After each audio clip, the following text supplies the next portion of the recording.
आपका बहुत बहुत स्वागत है। मैं शिवकुमार। तो आज की वीडियो में हम डिस्कस करेंगे 12th क्लास के इंग्लिश प्रोज से first chapter A girl with a basket. तो आपने इससे पहले हमारी एक वीडियो नहीं देखी है जिस पर मैंने बताया 12th क्लास का यूपी बोर्ड का सिलेबस इंग्लिश का और ग्रामर का आपको क्या क्या पढ़ना है क्या क्या नहीं पढ़ना है। वो वीडियो इस चैनल पर अपलोड है, वो आप वीडियो जाकर देख सकते हैं। ठीक है, तो आज की वीडियो में स्टार्ट करते हैं ए गर्ल विद ए बास्केट। ठीक है, ये चैप्टर 1 है इंग्लिश 12th इंग्लिश का, सेक्शन ए में इंग्लिश प्रोज में। ठीक है, ए गर्ल विद ए बास्केट। तो देखिए, मैंने हर वीडियो में आपको मैंने बताया कि किसी भी चैप्टर किसी भी टॉपिक को पढ़ने से पहले उस टॉपिक का टाइटल को हम ज़रूर उसको एक्सप्लेन करें, उसको समझें, तब और आगे कोई चीज़ पढ़ें तो आपको अच्छा बेटर समझ में आएगा। तो देखिए, ये चैप्टर 1 है इंग्लिश प्रोज से 12th क्लास का और ये इसका टाइटल है ए गर्ल विद ए बास्केट। ठीक है, तो मैं इसको आपको हिंदी में एक्सप्लेन करता हूँ। ठीक है, तो देखते हैं। देखिए, एक एक करके मैं बताऊंगा। देखिए, ए मतलब एक, गर्ल मीन्स लड़की, विद के साथ, ए मीन्स एक, बास्केट मीन्स टोकरी या बाल्टी। ठीक है, तो यहाँ पर टोकरी लगाएंगे। ठीक है, तो अगर इसका हिंदी मीन निकालें क्या होगा, तो इसका हिंदी मीन होगा एक टोकरी के साथ एक लड़की। देखिए, ये पूरा चैप्टर जो है किसके ऊपर है, ये लड़की के ऊपर है, लड़की और टोकरियों के ऊपर है। ये लड़की टोकरी ऊपर, ये स्टोरी उसकी है कि जब पाकिस्तान और हिंदुस्तान जब बंटवारा हुआ था तब हमारे पाकिस्तान से कुछ भारतीय हमारे भारत में आए थे, तब ये लड़की वहीं से आई थी। ठीक है, तो ये सारा चैप्टर उसी से रिलेटेड है। अब जब आप हर पैराग्राफ को चैप्टर को पढ़ेंगे समझेंगे तो आपको सारी स्टोरी इस चैप्टर की समझ में आ जाएगी। ठीक है, तो अब देखते हैं इसके राइटर क्या हैं। ठीक है, तो इसके राइटर हैं विलियम सी डगलस। जी, आपने बिल्कुल सही सुना, इसके राइटर हैं विलियम सी डगलस। देखिए, यहाँ पे मैं अंडरलाइन करता हूँ। ठीक है, ये देखिए, इसके राइटर हैं विलियम सी डगलस। ये देखिए, ये हैं। ठीक है, विलियम सी डगलस। ठीक है, और इनका फोटो ये है, देखिए। ठीक है, ये विलियम सी डगलस, ये इनका फोटो, ये विलियम सी डगलस का ये इमेज है। ठीक है, तो अब हम पढ़ते हैं अबाउट द ऑथर। हल्का सा पढ़ते हैं अबाउट द ऑथर, यानी कि लेखक के बारे में। अबाउट होता है के बारे में, द ऑथर मीन्स लेखक। देखिए, राइटर ऑथर एक ही बात है, राइटर मीन्स भी लेखक होता है, ऑथर मीन्स भी रेट मतलब लेखक होता है। तो देखते हैं, थोड़ा सा 2-3 लाइन में एक्सप्लेन करूंगा इसके ऑथर के बारे में। ठीक है, तो देखता हूँ। विलियम सी डगलस, ए जज of supreme court. William C Douglas, जज of supreme court of United state of America, visited India in 1950। तो देखिए, विलियम सी डगलस ए जज मतलब न्यायाधीश, ऑफ मिस के का, द सुप्रीम कोर्ट सर्वोच्च न्यायालय, ऑफ का United state America. United state America मतलब होता है संयुक्त राष्ट्र अमेरिका। विजिटेड मतलब होता है मुलाकात करना। तो यहाँ पर आपको विजिटेड का मतलब मुलाकात या मिलना नहीं लगा सकते, आप यहाँ पे लगाएंगे यात्रा करना। इंडिया मीन्स भारत, इन मीन्स में 1950 यानी 1950 में। तो विलियम सी डगलस ने 1950 में भारत की यात्रा की। जो विलियम सी डगलस अमेरिका के संयुक्त राष्ट्र अमेरिका के सर्वोच्च न्यायालय के न्यायाधीश थे। ठीक है, आगे चलते हैं। ड्यूरिंग हिज विजिट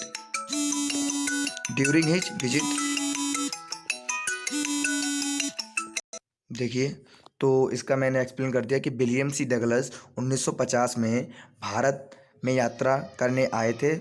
जो विलियम सी डगलस जो विलियम सी डगलस संयुक्त राष्ट्र अमेरिका के सर्वोच्च न्यायालय के जज थे। ठीक है, अब देखते हैं आगे। ड्यूरिंग हिज विजिट, तो आपको सिर्फ उतना ही समझना है। ठीक है, इतना अबाउट द ऑथर के बारे में समझना है। अब आगे चलते हैं। अबाउट द लेसन के बारे में थोड़ा सा 1-2 लाइन समझेंगे। ठीक है, देखिए, a girl with a basket has been written by William C Douglas who came to India after the partition of the country in 1950। देखिए, a girl with a basket, a girl with यानी कि lesson का नाम है। Has been लिखा गया है या लिखा गया है, रिटन बाई द्वारा, हैज बीन मतलब लिखा गया है, हैज बीन ये प्रेजेंट परफेक्ट का लिखा जा चुका है या लिखा गया है, हैज बीन। ठीक है, ये प्रेजेंट परफेक्ट का है। टेंस रिटन बाई लिखा गया है, रिटन बाई के द्वारा लिखा गया है William C Douglas, William C Douglas. ये जो लेसन है विलियम सी डगलस के द्वारा लिखा गया है। हु मतलब जो, came to India, came means आए टू इंडिया भारत में, आफ्टर मीन्स के बाद, the partition of the country in 1950। देखिए यहाँ पे क्या बताया जा रहा है कि जो एगल विदेवासी विलियम सी डगलस ने ये लेसन लिखा है, जो कैम टू आफ्टर, जो विलियम सी डगलस थे जो पाकिस्तान और जो इंडिया का, यानी कि पाकिस्तान और भारत का बंटवारे 1950 में। ठीक है, अब इतना ही आपको समझना है अबाउट द लेसन के बारे में। सारा कुछ इसी से रिलेटेड है कि पाकिस्तान से हमारे भारतीय आए थे, तो हमारे भारतीय हमारे हिंदुस्तान में उन्होंने कैसे गुजारा किया और उसने अपना जीवन कैसे व्यतीत किया, उनमें से एक लड़की उसमें से एक लड़के की स्टोरी इसमें बताई गई है। ठीक है, तो आगे चलते हैं लेसन की तरफ। फर्स्ट पैराग्राफ आपको पढ़ना है, I had left new Delhi से लेकर बागदा प्लेटफॉर्म। तो मैं थोड़ा सा अंडरलाइन करता देता हूँ। ठीक है, ये देखिए आपको यहाँ से पढ़ना है। ठीक है, देखिए मैं बता रहा हूँ, ये आपको यहाँ से पढ़ना है, आई हैड से लेकर ये देखिए प्लेटफॉर्म तक। ठीक है, तो मैं अच्छे से आपको एक्सप्लेन करूँगा। देखिए, I had left new Delhi for the Himalayas.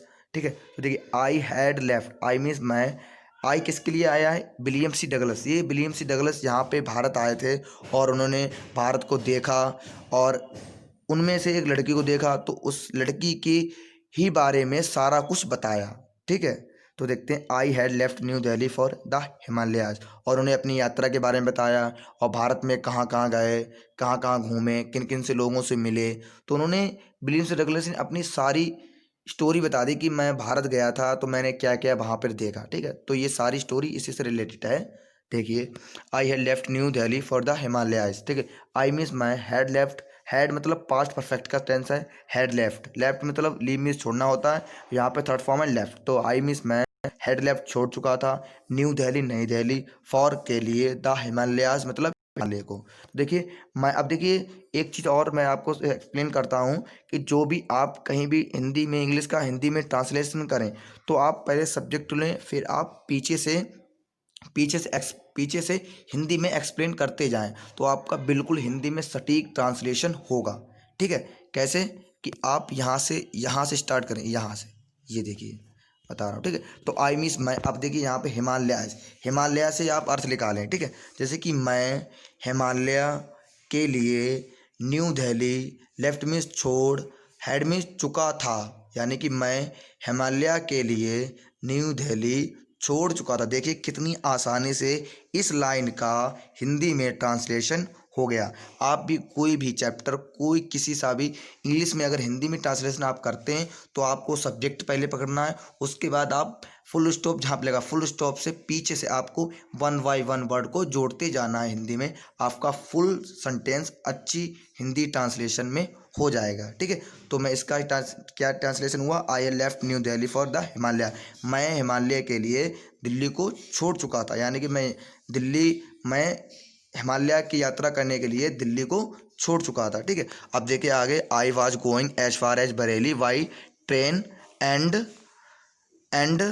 Then by car to Ranikhet. देखिए आई मीन्स मैं, बाज गोइंग जा रहा था, एज फार एज तक, बरेली बाई ट्रेन के द्वारा, मैं ट्रेन के द्वारा बरेली तक जा रहा था, यानी कि यात्रा कर रहा था। ठीक है, अब देखिए एंड मीन्स और, देन मीन्स तब, वाई कार टू रानीखेत, जैसे कि मैंने ट्रेन के द्वारा बरेली तक यात्रा कर रहा था, या की, एंड मीन्स और तब मैंने रानीखेत की यात्रा किसके द्वारा की, कार के द्वारा की, बाई कार यानी कि कार के द्वारा की।